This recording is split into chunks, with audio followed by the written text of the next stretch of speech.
Bienvenidos. Hoy tenemos sobre la mesa un documento que, bueno, a simple vista parece pura formalidad administrativa. Es un decreto presidencial de Bolivia, el 5463, con fecha 25 de septiembre de 2025. Pero nuestra idea aquí es ir un poco más allá. Queremos ver cómo estos textos, tan formales, en realidad nos cuentan mucho sobre cómo opera un gobierno por dentro, sus mecanismos, sus prioridades a veces. El tema central de este decreto, la designación de un ministro interino. Vamos a desglosar quién se ausenta, quién queda a cargo temporalmente, y muy importante, por qué y cómo se justifica. Exacto. Y es que estos documentos, aunque puedan parecer rutinarios, son como pequeñas ventanas a la continuidad administrativa. Muestran cómo el Estado se asegura de que todo siga en marcha, incluso si una figura clave no está.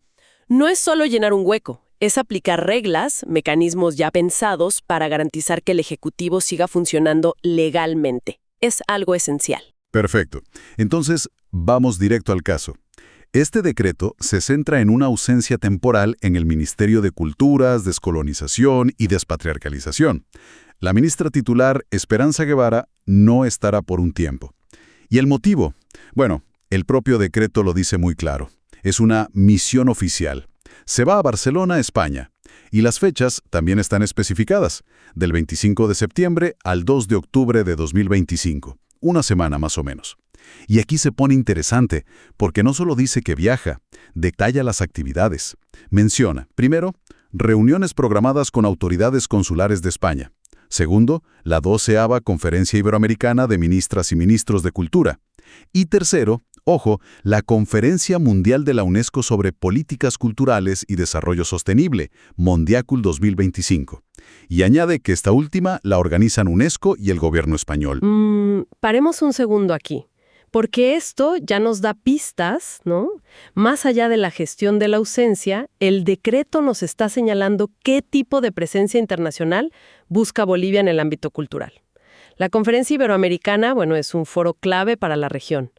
Pero Mondiacult, eso ya es, digamos, la plataforma global más importante para hablar de políticas culturales y desarrollo sostenible, con el sello de la UNESCO. O sea que, la participación a nivel ministerial no es cualquier cosa. Para nada. Que la ministra vaya a estos eventos y que se justifique formalmente en un decreto indica una apuesta política y diplomática. No son reuniones menores, son espacios donde se definen agendas, se comparten buenas prácticas, se busca alinear visiones. El decreto, al detallar esto como justificación, indirectamente nos dice que para el gobierno boliviano es estratégico estar ahí. Entendido. Es como ver la política exterior cultural a través de un trámite administrativo. Muy bien. Entonces, la ministra Guevara está en esta misión importante. ¿Y qué pasa con el ministerio mientras tanto? ¿Cómo se resuelve? Aquí entra la decisión clave del decreto. Nombrar un ministro interino para culturas, descolonización y despatriarcalización, durante esa semana. Y el decreto da el nombre, Omar Beliz Ramos, y aclara algo fundamental. Beliz Ramos no es alguien nuevo, ya está en el gabinete, es el ministro de Educación. Y esta es una práctica administrativa muy, muy común.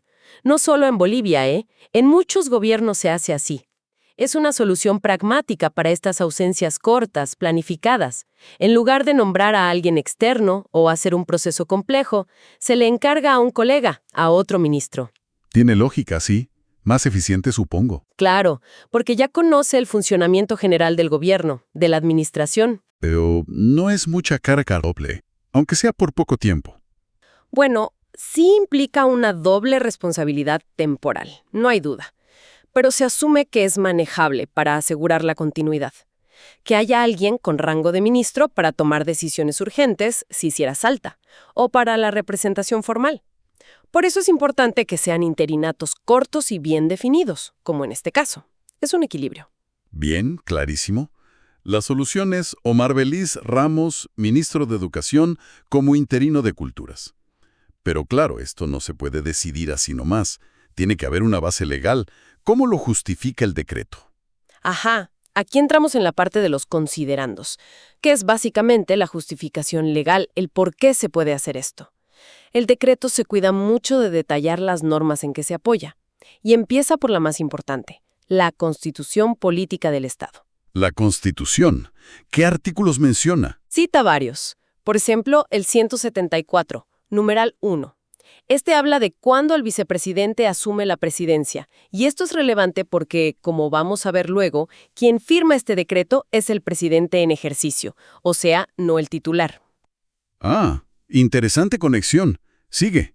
Luego menciona el 165, parágrafo 1, que define quiénes componen el órgano ejecutivo: presidente, vicepresidente, ministros. Lo básico, y más directamente, se apoyan en el artículo 172, numerales 4 y 22. Estos le dan al presidente la atribución de dirigir la administración pública y, fundamental, de designar a los ministros. Ok, esa es la facultad general del presidente para nombrar su gabinete. Entendido. Pero, ¿y la figura específica del interino?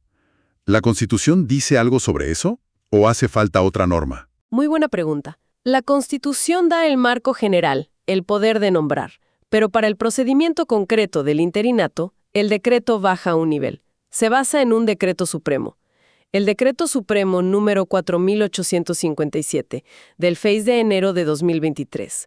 Por la fecha, parece ser el que organiza al Ejecutivo en ese momento. Un decreto supremo.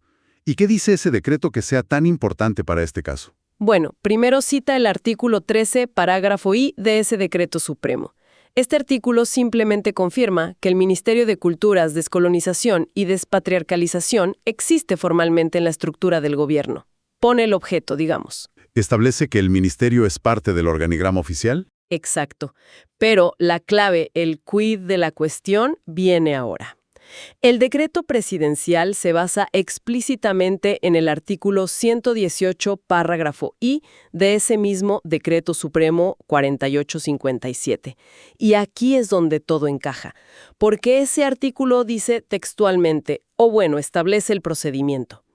En caso de ausencia temporal de una ministra o ministro de Estado, la presidenta o el presidente del Estado plurinacional designará a la ministra o ministro interino mediante decreto presidencial. Ahí está. O sea, no es una solución improvisada, es la aplicación directa de una regla que ya existía en un decreto supremo anterior. Exactamente. Y esto es fundamental. Muestra que se sigue un procedimiento reglado, un principio de legalidad. No es una decisión arbitraria. Para nada. Es seguir los pasos establecidos. Refuerza la idea de una administración que funciona con normas claras, previsibles, incluso para algo tan común como cubrir un viaje oficial. Es la burocracia funcionando como garantía. Entendido. Y mencionaste algo sobre la jerarquía. Decreto presidencial basándose en un decreto supremo. Sí, es importante. Simplificando, el Decreto Supremo establece reglas más generales para la administración, firmado por el presidente y refrendado por ministros. El decreto presidencial, como este que estamos viendo, es más específico.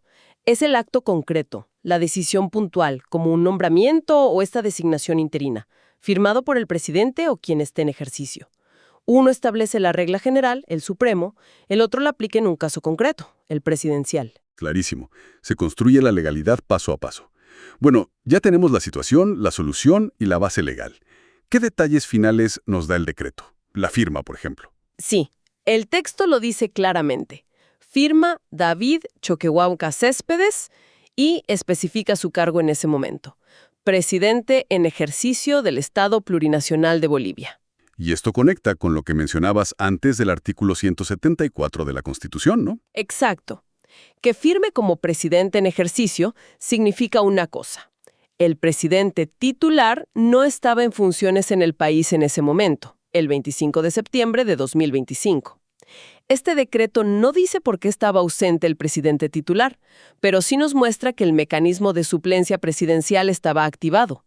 Que David Choquehuanca, el vicepresidente, estaba al mando temporalmente siguiendo la Constitución. La maquinaria funciona. Un detalle formal que nos da contexto. Hay más firmas. Sí, hay una cofirma. La de Marianela Prada Tejada. El decreto no pone su cargo ahí en la firma, pero su presencia refrendando indica su rol importante, probablemente desde el Ministerio de la Presidencia, que suele acompañar estos decretos. Así es, el refrendo ministerial es parte del procedimiento formal para muchos decretos. Y para cerrar el capítulo formal, lugar y fecha. Dado en la Casa Grande del Pueblo de la Ciudad de La Paz a los 25 días del mes de septiembre del año 2025.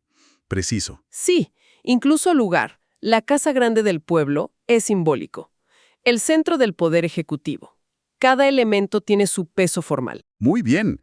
Creo que hemos desmenuzado bien este decreto presidencial 5463. Hagamos un resumen rápido para tener las ideas claras. Vimos este decreto boliviano que nombra a un ministro interino. En concreto, el ministro de Educación, Omar Belis Ramos, asume temporalmente culturas, descolonización y despatriarcalización. Y la razón, cubrir la ausencia de la ministra titular, Esperanza Guevara, que está de viaje oficial en España. Un viaje, como vimos, para participar en foros internacionales importantes sobre cultura y desarrollo sostenible, lo cual ya nos dio alguna pista de prioridades. Y crucialmente, todo este movimiento, desde justificar la ausencia hasta nombrar al interino, sigue las reglas, se basa en la Constitución y sobre todo en el artículo 118 de un decreto supremo previo, el 4857. Entonces, ¿qué nos dice todo esto en perspectiva? Pues nos muestra en un caso muy concreto cómo funciona la administración pública para asegurar que no haya vacíos, que hay un sistema con reglas claras para manejar situaciones como los viajes ministeriales, que son habituales. No es improvisación, es procedimiento. Y eso habla de una cierta solidez institucional, de un apego a las normas. Es el Estado funcionando. Perfecto. Ahora, para terminar nuestra exploración de hoy y quedándonos solo con lo que dice este decreto, ¿qué reflexión final o pregunta nos podría dejar? Mira, algo que me parece interesante y que surge solo de leer este texto es una posible tensión, o un diálogo, digamos, entre el nombre del ministerio y el destino de la ministra.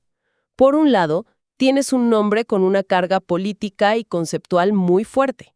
Ministerio de Culturas, Descolonización y Despatriarcalización. Ese nombre no es neutro, ¿verdad? Implica una agenda muy específica, muy boliviana. Cierto. Y por otro lado, ves a la titular de ese ministerio yendo a foros globales como Mondiacult. Foros donde se habla de políticas culturales y desarrollo sostenible en términos más universales, quizás bajo el paraguas de UNESCO, coorganizado por España. Ya veo. Entonces, la pregunta que me surge, sin salirnos del decreto, es ¿cómo conversan esos conceptos tan potentes de descolonización y despatriarcalización con las agendas y los lenguajes de estos grandes foros internacionales? ¿Se busca llevar esa visión particular boliviana a la discusión global? ¿Se busca influir? ¿O hay una adaptación, una traducción a esos marcos conceptuales más globales? El decreto nos muestra la acción. La ministra va. Pero nos deja pensando en esa interacción compleja entre la identidad tan marcada del ministerio y los espacios de diálogo cultural global a los que asiste. Es una puerta que el documento abre.